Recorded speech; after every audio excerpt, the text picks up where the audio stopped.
여러분들은 하나님의 뜻에 대해서 잘 알고 계신가요? 하나님의 뜻은 과연 무엇일까요? 우리들이 믿음 생활을 하며 교회에 다니며 가장 많이 듣는 말씀 가운데 하나가 하나님의 뜻일 것입니다.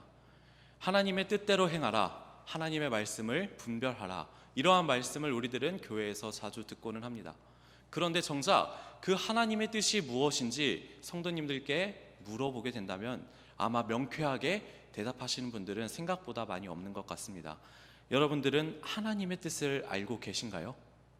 하나님의 뜻이란 과연 무엇일까요? 저는 이 하나님의 뜻에 대해서 하나님께서 오늘 우리들에게 무엇이라 말씀하여 주시고 가르쳐 주시는지 함께 본문 말씀을 통해서 나누고자 합니다. 오늘 우리들이 함께 읽었던 본문 말씀인 사도행전 18장에는 사도 바울의 전도 여행과 관련된 말씀이 기록되어져 있습니다. 그 중에서도 특히 바울이 아덴이라는 지역에서 있다가 아덴을 떠나고 고린도 지역에 도착해서 일어났던 일에 대해서 기록이 되어져 있는 것을 보게 되는데, 사도 바울은 이전에 아덴이라는 지역에서 많은 고난과 많은 고생을 하였는 것을 살펴볼 수가 있습니다. 우리들이 아테네라고 한다면 잘 아시는 것처럼 그리스 철학의 중심지이기도 하고요, 많은 그리스 로마 신화에 나오는 것처럼 많은 신들이 있고 많은 우상들로 물들어 있던 곳이 아덴이라는 지역이었습니다. 철학자도 많고 우상도 많은 지역이다 보니까 사도 바울이 이 아덴이라는 지역에서 복음을 전할 때에 복음의 영향이 그렇게 크지 않았다고 기록되어져 있습니다. 어떻게 보면 사도 바울이 전도 여행을 떠나서 가장 많은 열매를 맺지 못한 곳이 아덴이라는 지역이 되겠습니다. 물론 하나님께서는 그 가운데서도 힘들고 어려운 복잡한 상황에 놓여 있는 이 아덴이라는 지역에서도 하나님 아버지를 믿는 자들, 그리스도에게로 돌아오는 은혜를 몇몇 사람들에게 허락하여 주셨지만, 그럼에도 불구하고 대부분의 아덴에 있던 사람들은 하나님께로 돌아오지 못하고 오히려 사도 바울의 복음을 조롱하며 그를 멸시하기에 이르렀습니다. 그리고 사도 바울은 이러한 아덴에서의 어떻게 보면 복음 전파의 실패를 경험하고 나서 오늘 말씀의 주 무대가 되는 고린도 지역으로 옮기게 된 것입니다. 그리고 말씀에 자세히 기록되어져 있지 않지만 아마도 사도 바울은 이때에 혼자서 고린도 지역으로 이동한 것으로 보이게 됩니다. 그리고 사도 바울에게 하나님께서는 고린도 지역에 온 사도 바울에게 이러한 말씀을 주시는데, 사도행전 18장 9절과 10절 말씀입니다. 밤에 주께서 환상 가운데 바울에게 말씀하시되 두려워하지 말며 침묵하지 말고 말하라. 내가 너와 함께 있음에 어떤 사람도 너를 대적하여 해롭게 할 자가 없을 것이니 이는 이 성중에 내 백성이 많음이라 하시더라. 아멘. 앞서 말씀드렸던 것처럼 사도 바울은 이 아덴이라는 지역에서 어떻게 보면 정말로 큰 실패를 경험한 상태였습니다. 그리고 자신과 함께하는 동역자 한 명 없이 혼자의 몸으로 고린도에 오게 되었습니다. 이러한 상황 가운데에서 하나님께서는 사도 바울에게 이처럼 말씀을 해주시고 있는 것입니다. 두려워하지 말고 복음을 전하기를 두려워하지 말라. 침묵하지 말라. 내가 너와 함께 있으니 어떤 사람도 너를 대적하거나 해롭게 하지 못할 것이다. 또한 이 성중에, 이 고린도에 있는 지역에는 하나님께서 예비하신 많은 백성이 있다라고 말씀을 해주셨습니다. 아덴에서의 바울의 모습은 실패의 모습과 비슷해 보입니다. 복음을 아무리 전해도 하나님께로 돌아오는 자가 많이 보이지 않고 하나님께로 돌아오는 그 열매가 눈에 많이 보이지 않는 것처럼 보였던 상황입니다. 하지만 하나님께서는 그런 사도 바울의 마음을 아시고 너희가 두려워하지 말라. 내가 너와 함께하고 너와 대적할 자가 없을 것이다 라고 말씀을 하셨습니다. 그리고 또한 아덴이라는 지역과는 다르게 이 고린도 지역에는 내가 예비한, 내가 택정한 하나님의 백성이 많으니 너는 담대히 복음을 전하라고 말씀을 하시며 사도 바울에게 힘과 용기를 주시는 모습을 살펴볼 수가 있습니다. 이렇게 사도 바울은 고린도라는 지역에서 하나님 아버지의 말씀에 힘입어 1년 6개월이라는 시간 동안 복음을 전하게 됩니다. 그리고 하나님의 말씀처럼 고린도 지역에는 많은 백성들이 하나님의 품으로 돌아오는 놀라운 일들이 일어나게 되었습니다. 그러다가 1년 6개월이라는 시간이 흐른 뒤에 갈리오라는 사람이 아가야의 총독이 되었다고 말씀에 기록되어져 있습니다. 이 갈리오가 총독이 되자 평상시에 바울을 미워하고 싫어하던 사람은 이때가 기회다라는 생각을 가지게 되었던 것 같습니다. 총독이 바뀌게 되었으니 우리가 그토록 미워하고 싫어하는 저 사도 바울을 붙잡아서 법정에 넘겨서 고소를 해서 저 바울을 어떻게 해보도록 하면 좋겠다라는 마음을 가졌던 것 같습니다. 그래서 유대인들이 모두 다 일제에 일어나서 사도 바울을 붙잡고 총독 앞으로 사도 바울을 이끌고 가서 사도 바울을 고소하기에 이르렀습니다. 그런데 이 갈리오 총독의 반응은 유대인들의 생각과는 달랐습니다.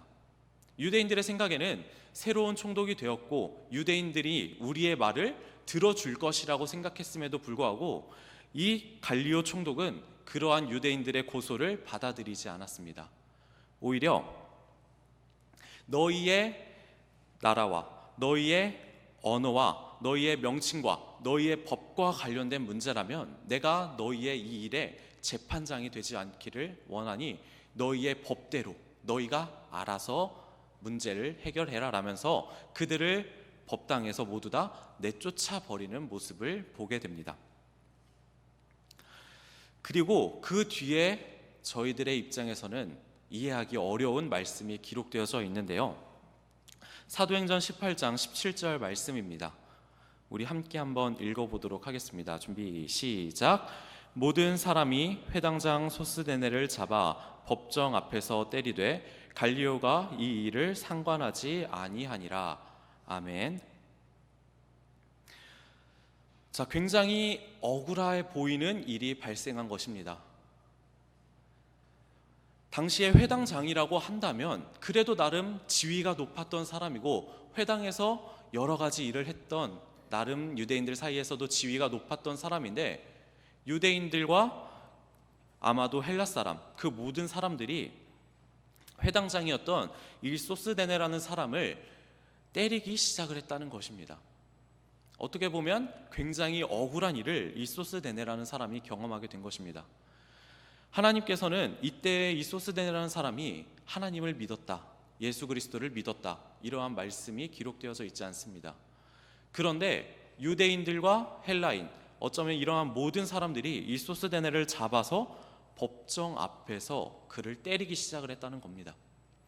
아마도 그들이 이 소스데네라는 사람을 때렸던 이유는 한 가지일 것입니다. 분풀이였을 겁니다.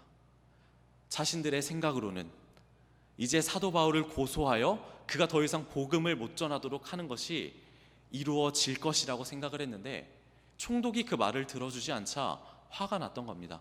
그래서 그 화를 풀기 위해서 사도 바울이 회당에서 복음을 전하는 것을 보고 회당장이었던 이 소스데네를 대신 붙잡아서 그를 때리고 그를 핍박했던 것으로 보여지게 됩니다. 우리의 입장에서도 정말 이해하기 힘들고 납득이 안 되는 상황이라고 보여집니다. 만약에 저희들이 이 소스데네의 입장이었다면 어땠을까요? 당연히 지금 우리를 때리고 있는 유대인들과 헬라인들, 그 모든 사람들을 원망하고 미워하는 것은 당연했을 것입니다. 그리고 또 한 가지, 또 한 사람을 같이 원망했을 것 같습니다. 바로 자신이 맞게 만들었던 원인이 되었던 사도 바울. 이 사도 바울 역시 원망의 대상이 되었을 것 같습니다. 저 사람이 괜히 복음을 전해서 내가 지금 이렇게 맞고 있구나. 저 사도 바울이라는 사람이 괜히 예수님이라는 그 사람을 증언하여서 내가 억울하게 이렇게 맞고 있구나 라는 생각을 당연히 가졌을 것 같습니다. 그러면서 동시에 예수 그리스도에 대한 복음이 전혀 들어오지 않을 것 같은 상황처럼 보이게 됩니다. 그런데 굉장히 놀라운 말씀이 고린도전서 1장 1절에 기록이 되어져 있는 것을 보게 됩니다. 자, 고린도전서 1장 1절 말씀 다시 한번 같이 읽어보도록 하겠습니다. 준비 시작. 하나님의 뜻을 따라 그리스도 예수의 사도로 부르심을 받은 바울과 형제 소스데네는 아멘. 자, 이 말씀처럼 사도 바울이 고린도 전서를 기록할 때에 이 소스데네라는 사람이 예수님께로 돌아왔다라고 기록이 되어져 있습니다. 굉장히 놀라운 사건이 아닐 수가 없습니다. 하나님께서는 이 소스데네라는 사람이 억울한 일을 당하도록 만드셨습니다. 그리고 그 사건을 통하여서 그 소스데네가 하나님의 품으로 돌아오는데 계기로 만드셨다는 것을 보게 되는 것입니다. 어쩌면 소스데네는 회당 앞에서 자신이 법당 앞에서 맞으면서 그러한 생각을 가졌을 것 같습니다. 사도 바울이 저토록 전하는 예수 그리스도는 누구인가? 법원에 끌려와서 고소당하는 것을 두려워하지 않으며 전하는 그 예수 그리스도는 누구인가? 이러한 마음을 가졌을 것이라고 생각이 됩니다. 그리고 하나님께서는 이러한 법당에서 앞에서 억울한 일을 당했던 소스데네의 사건을 통해서 그에게 믿음이 심어지게 되었습니다. 그리고 이러한 억울한 일을 통해서 하나님의 일들이 이루어지는 것을 우리들은 성경 많은 곳에서 발견을 할 수가 있게 됩니다. 대표적으로는 요셉과 같은 이야기가 있을 것입니다. 요셉의 이야기는 우리들이 잘 알다시피 요셉은 굉장히 선한 사람이었고 착한 사람이었고 하나님 아버지 앞에 죄를 범하지 않는 착하고 믿음이 좋았던 사람이었습니다. 그랬던 그가 억울한 일을 계속해서 당하며 결국 감옥에 갇히게 되었고, 감옥 안에서 바로의 술 굽는 관원장과 떡 빚는 관원장의 꿈을 해석해 주었을 때에 바로 나가지 못하고 여전히 2년이라는 시간이 넘도록 감옥에 갇혀 있는 장면을 우리들은 보게 됩니다. 저희들의 입장에서는 저희들의 생각과 저희들의 판단으로서는 이 일이 도저히 일어나서는 안 되는 일처럼 보입니다. 하나님 아버지를 그토록 신실하게 믿었던 요셉이 왜 감옥에 갇혀야만 하는지, 왜 그 감옥에서 그토록 긴 시간을 보내야만 하는지 우리의 생각과 우리의 뜻으로는 도저히 판단하기가 어렵습니다. 저희의 뜻으로는 어떻습니까? 요셉이 2년이라는 시간 동안 어쩌면 그 이상의 시간을 감옥에 갇혀 있어야 할 필요성이 있었을까요? 그 시간에 2년이라는 너무나 귀중한 그 시간 동안에 차라리 애굽에 나와서 더 많은 사람들과 교제를 하고 더 많은 사람들과 경험을 하며 하나님을 더욱더 잘 믿을 수 있지는 않았을까? 이러한 생각을 가지게 됩니다.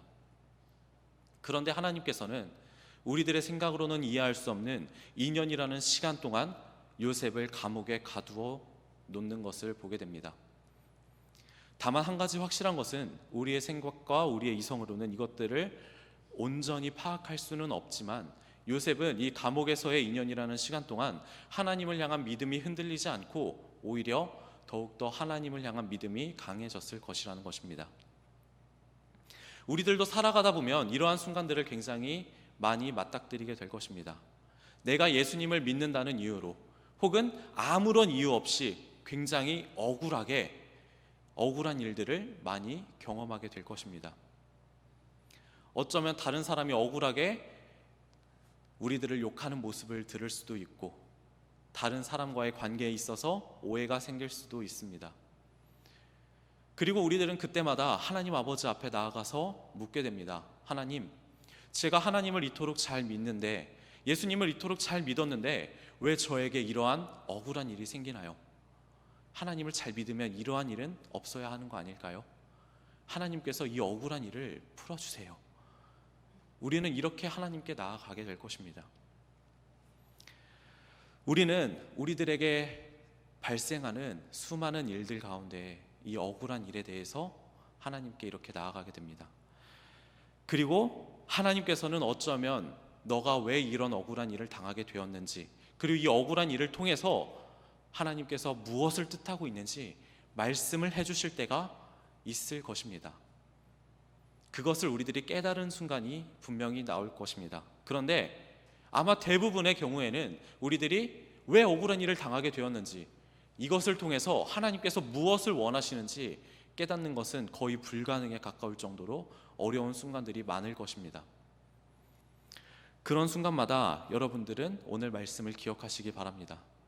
도저히 이해할 수 없을 것 같은 억울한 일을 경험했던 이 소스데네라는 사람이 하나님의 품 안으로 돌아왔다는 사실을, 요셉이라는 그 사람이 2년이라는 감옥의 시간 동안 하나님을 향한 믿음이 더욱더 굳건해졌다는 사실을 믿으시기 바랍니다.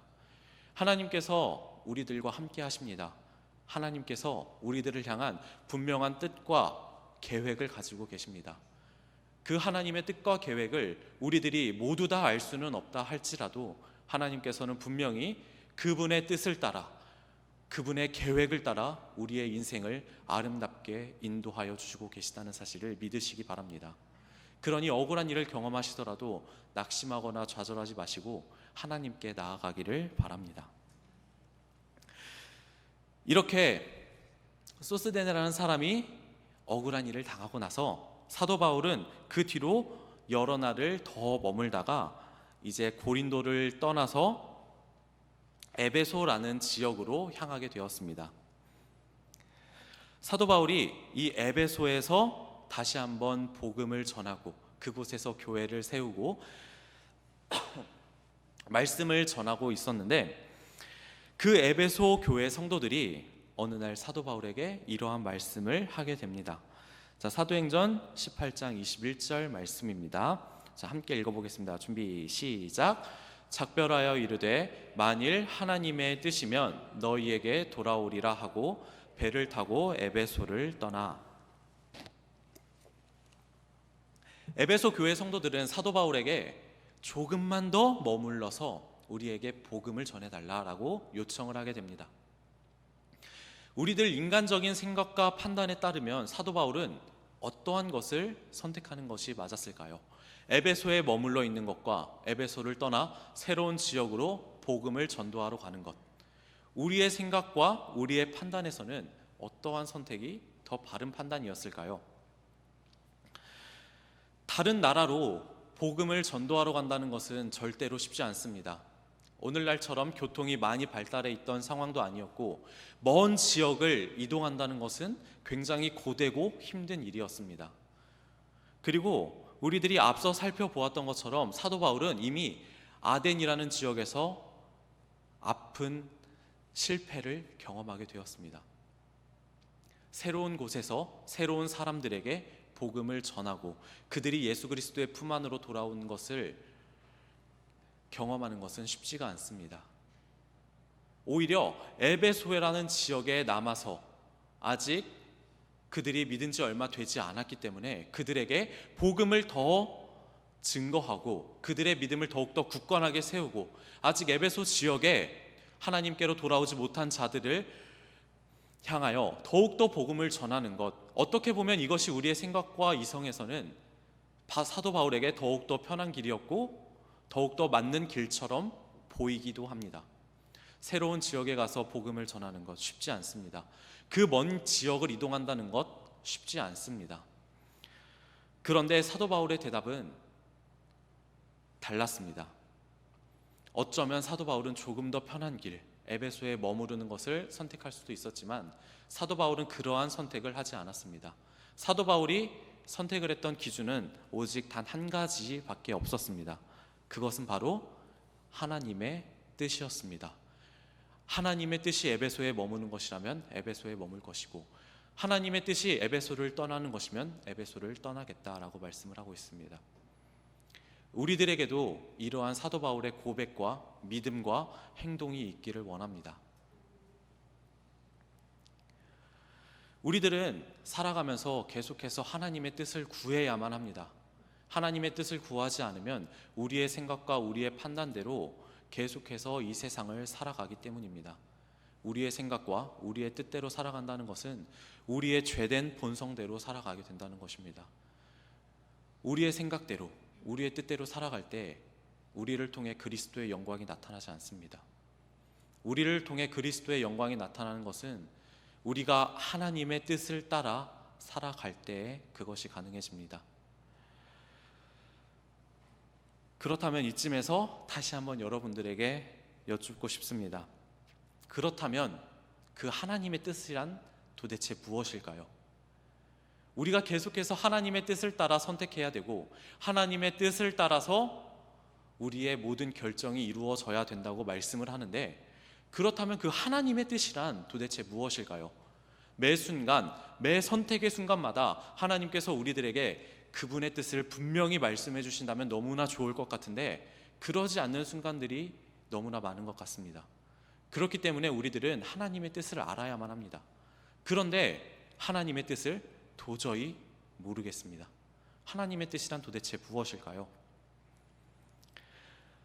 성경에서는 하나님의 뜻에 대해서 정말로 분명하게 말씀한 구절이 있습니다. 바로 데살로니가전서 5장 16절부터 18절 말씀인데요. 데살로니가전서 5장 16절부터 18절 말씀에는 이렇게 기록되어져 있습니다. 항상 기뻐하라, 쉬지 말고 기도하라, 범사에 감사하라.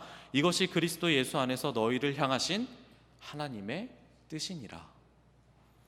하나님께서는 이처럼 우리들에게 하나님의 뜻이 무엇인지에 대해서 분명하게 가르쳐 주셨습니다. 우리들은 하나님의 뜻을 알고 있습니다. 이 말씀을 듣는 여러분들 가운데 그러한 질문이 생길 수도 있습니다. 이거는 알겠다. 근데 우리의 선택에서 이 말씀이 중요한 것처럼 느껴지지는 않는다. 바울처럼 에베소에 머물지, 에베소에서 떠날지는 이 말씀을 가지고는 판단할 수가 없다. 이러한 생각이 드실 수도 있습니다. 그렇다면 그때 우리는 어떻게 해야 될까요? 하나님의 뜻을 어떻게 알아야 될까요? 정답은 너무나도 간단합니다. 하나님께 기도로 나아가면 됩니다. 하나님께 우리가 기도로 나아갈 때에 하나님께서는 그분의 뜻을 분명히 우리들에게 말씀하여 주실 것입니다. 중요한 것은 우리가 하나님께 물어보지 않고 하나님께 하나님의 뜻을 구하지 않고 나의 뜻과 나의 생각과 나의 판단으로 모든 것들을 선택하려고 하는 그것에 있습니다. 그럼에도 불구하고 우리들은 계속해서 묻게 됩니다. 하나님의 뜻을 모르겠다고. 과연 정말 그럴까요? 생각보다 하나님의 뜻은 어렵지 않습니다. 우리의 선택의 순간들을 보면 하나님의 뜻은 생각보다 명확한 순간들이 더욱더 많습니다. 정작 제일 중요한 것은 우리가 그 하나님의 뜻을 외면하고 나의 생각과 나의 편안함, 나의 유익만을 쫓기 때문에 하나님의 뜻을 의도적으로 무시하고 있을 뿐입니다. 우리들이 들었던 하나님에 대한 말씀들, 우리가 교회 생활을 하며 들었던 목사님의 설교 말씀들, 그리고 우리가 개인의 시간을 통하여 하나님의 말씀을 읽었던 그 모든 순간들, 우리가 기도로 하나님 아버지 앞에 나아갔던 그 모든 순간들, 이 모든 순간들을 통하여서 우리들은 하나님의 뜻을 알 수가 있습니다. 그리고 그 하나님의 뜻을 우리들은 분명히 알고 있습니다. 진짜로 중요한 것은 우리가 그 하나님의 뜻을 알고 있음에도 불구하고 그 하나님의 뜻대로 살기를 원하지 않는다는 것입니다. 그러한 우리들의 모습 때문에 이사야 53장 6절에서는 다음과 같이 우리들을 소개하고 있습니다. 우리는 다 양 같아서 그릇 행하여 각기 제 길로 갔거늘 여호와께서는 우리 모두의 죄악을 그에게 담당시키셨도다. 아멘. 하나님께서는 우리를 모두 다 양 같아서 그릇 행하며 각기 제 길로 갔다고 말씀을 하고 있습니다. 여러분들은 양이라는 동물을 생각하면 어떤 이미지가 먼저 떠오르시나요? 순하고 착하고 말을 잘 들을 것 같은 그런 이미지가 먼저 떠오르시나요? 공격적인 이미지가 떠오르시나요? 아니면 늑대에게 물려 죽임당하는 그런 이미지가 먼저 떠오르시나요? 아마 대부분은 양이라는 이미지를 착하고 좋은 이미지로 생각을 하시는 분들이 많을 것 같습니다. 그런데 실제로 양이라는 동물은 그러한 동물이 아니라고 합니다. 양은 고집이 굉장히 세고 제멋대로라는 성향을 가지고 있다고 합니다. 그리고 서열 싸움을 하며 자기들끼리 머리로 들이받는 것을 좋아하고 심지어는 목자와도 서열 싸움을 하기 위해서 자신들을 돌봐주는 그 목자에게도 박치기로 공격을 한다고 합니다. 그래서 실제로 양 때문에 죽는 사람들의 숫자도 꽤나 있다고 합니다. 이처럼 양이라는 동물은 우리의 생각만큼 순한 동물은 아닙니다. 그리고 하나님께서는 우리들에게 그 양과 같다고 말씀을 하고 있습니다. 그리고 이 말씀이 잠잠히 묵상을 해보면 틀리지 않은 것 같다라는 생각이 듭니다. 우리들의 모습이 이 양과 같습니다. 우리들의 생각대로 하기를 원하고 우리들의 뜻을 따라 행하기를 원하며 목자의 말을 따르지 않기를 원합니다. 그리고 때로는 양들이 목자에게 서열 싸움을 거는 것처럼 우리도 하나님을 향하여 서열 싸움을 걸 때가 많은 것 같습니다. 하나님의 말씀을 따라야 함에도 불구하고 하나님의 말씀에 순종해야 함에도 불구하고 우리가 하나님보다 높아지고 싶은 마음에 우리의 삶의 주인이 내가 아니라 하나님이 아니라 내가 되고 싶다는 그 마음 때문에 목자에게 서열 싸움을 걸 때가 많은 것 같습니다. 하지만 하나님께서는 우리들에게 분명히 말씀을 해주고 있습니다. 우리는 양과 같은 존재들입니다. 그리고 우리의 목자는 오직 예수 그리스도밖에 없습니다. 양이 살아가기 위해서는 양이 좋은 것을 먹고 건강하게 잘 지내기 위해서는 양을 제 마음대로 풀어놓는 것이 아닙니다. 목자의 인도대로 목자가 시키는 대로 할 때에 양은 좋은 것을 먹을 수 있고 더욱더 건강하게 자랄 수 있는 것입니다. 우리 사랑하는 우이중학교의 성도님들은 오늘 말씀을 기억하시기 바랍니다. 하나님의 뜻은 결코 어렵지 않습니다. 하나님의 뜻을 어렵다고 생각하지 않으시기 바랍니다. 하나님의 뜻은 정말로 생각보다 분명할 때가 더 많습니다. 다만 우리가 그것을 애써 외면하고 피하려고 할 뿐입니다. 우리는 정말로 살아가면서 많은 순간들 선택의 기로에 놓여져 있습니다. 그리고 그때마다 우리들은 하나님께 구하기보다 내가 여태까지 살아왔던 경험에 의하여 나의 이성적인 판단에 근거하여 모든 것들을 선택하기를 원합니다. 그것이 바로 양과 같은 그릇 행하며 각기 제 길로 가게 되는 우리의 모습일 것입니다. 여러분들 하나님의 뜻을 분별하시기 바랍니다. 하나님의 뜻을 구하시기 바랍니다. 하나님의 뜻은 어렵지 않습니다. 정말로 중요한 것은 우리들이 하나님의 뜻을 모르는 것이 아니라 하나님의 뜻을 외면하고 하나님의 뜻을 따르지 않는다는 것에 있습니다. 우리들은 목자이신 예수 그리스도의 인도하심을 따라야 합니다. 그래야지만 우리들이 살 수 있고 그래야지만 우리들이 건강하게 자라날 수 있습니다. 이 말씀을 꼭 붙잡으시길 바랍니다. 우리들의 이 죄된 본성이 여전히 하나님의 뜻을 분별하지 못하도록 만듭니다. 우리의 육신의 욕망이, 육신의 소욕이 하나님을 따르지 못하게 만듭니다. 하나님의 뜻이란 나와 먼 것이라 생각하며 하나님의 뜻을 모른다고 판단하며 하나님의 말씀을 듣지 않으려 귀를 막으며 살아가는 것이 우리들의 모습입니다. 하지만 우리 사랑하는 성도님들, 하나님의 뜻을 구해야 우리들이 삽니다. 하나님의 뜻을 구할 때만 우리들이 살아갈 수 있습니다. 이 말씀을 꼭 붙잡으시며 하나님께 하나님의 뜻을 구하며 하나님의 뜻대로 살기로 다짐하는 우리 사랑하는 우이중학교의 성도님 되시기를 간절히 축원합니다.